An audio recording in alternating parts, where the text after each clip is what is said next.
the struggles that he is fighting in the United States of America and the struggles that we are fighting here in Europe.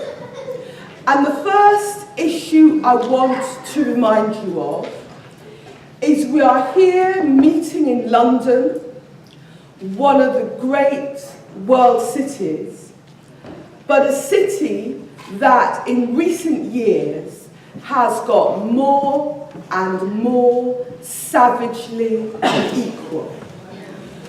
We have more millionaires in London than any other city in the world. In fact, if you leave this building today and go down Regent Street and Bond Street, you can see some of them doing a little light shopping. So we have more millionaires than any other city in the world, but we also have more poverty than many other cities, even in Britain. 1 in 4 of children in London live in poverty. And in a time of wealth and growth, this inequality is getting worse, not better. London is more unequal than I was a child.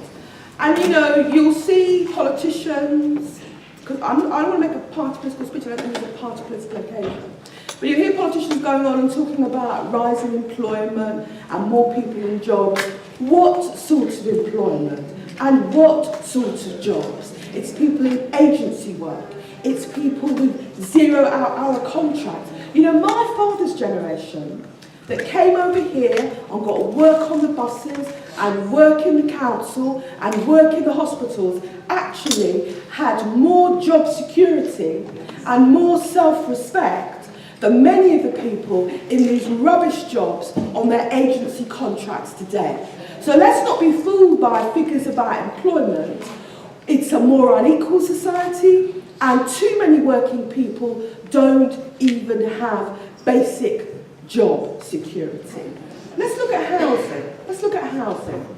It's not just the homeless in London, but it's the people that can scarcely afford to rent, which when they've paid their rent and paid their bus fares, have hardly anything to live on, and the people that can have no hope of getting their foot on the housing ladder. I was able to buy my very first flat, more years ago than I care to tell you, at 28. It cost me everything.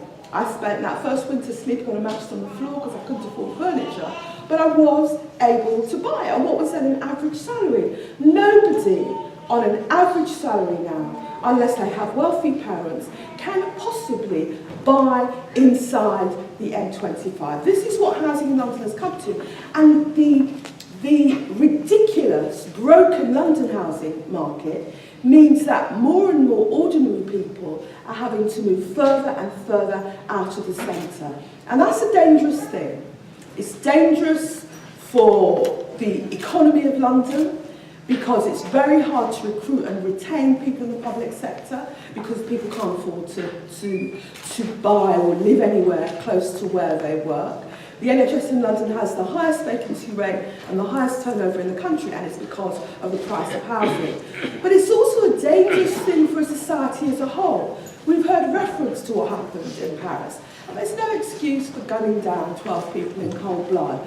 But if you look at Paris, this is a city that has driven its immigrant population and its poor and the children of immigrants right to the edges of the city. It is not a stable society.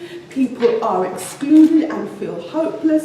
It is vital for the future of London that we keep diverse communities, and the centre of London isn't just a place where only the very rich can afford to live. So you've got growing inequality. You've got what are still some of the roughest estates in Europe side by side with houses which go for $1 million and over. So this inequality is an issue we share in Europe with the United States. But there is also the issue of the police and the relationship of the police to people of colour. Now, some people will tell you that some of these things have got better. I know when I was when I was in my early 20s. One of my favourite badges was a badge, it said, "Help the Metropolitan Police, beat yourself up." I wouldn't wear it now, I'm respectful of my partner, hey. But I really don't. I think at a senior level, the police talk the talk. But in many ways, things have not improved as in the way that they meant. Let's look at the whole issue of stop and search. In the United States, they call stop and frisk. The very first Brixton riots in the 80s weren't caused by stop and search. Some of you remember they were caused by Operation Swamp. And there is still wholly disproportionate levels of stop and search amongst black and Muslim young people in London today. And the police, yes, as I say, it's a senior level. I deal with policemen and they have all the language of equality and diversity, but the experience of young black and Muslim people on the street, and in particular young black and Muslim men, is often a very difficult, it's often a very challenging, and it's often a very unfair experience. And you don't need, as a young person, to have ever been picked up by the police yourself. You will know people in your own family and your own community have been picked up. And you can walk along the high street and see how the police operate. And you know, no political party going into this general election wants to talk about it. But I think the relationship between young people and people of colour and Muslims and the state remains a key issue. It's a key issue and we have to get it right. It's not about wanting to be soft on crime. You will never fight crime effectively in London until every community has confidence in the police and believes the police are working for them and not at them. That is the real way to make London a safe city. So there are issues about inequality. There are issues about people of colour and the state. And there are also issues about people of colour dying at the hands of the police. And one of the most drawn-out cases, Mr. Al-Sharpton.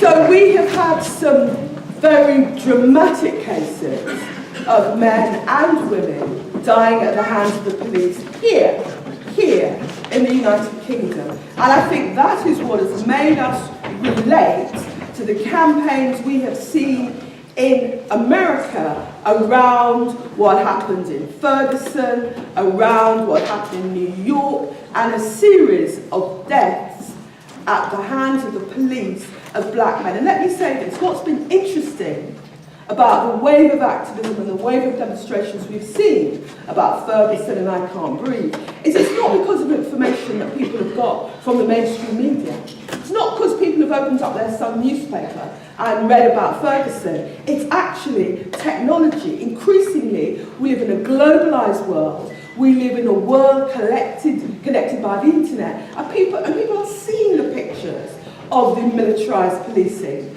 in Ferguson. People are seeing the pictures of the man with the police having a choke hold on him and watching, as he said over and over again, "I can't die." People are seeing those pictures and they are rallying and they are mobilising. And what I would say to you is this.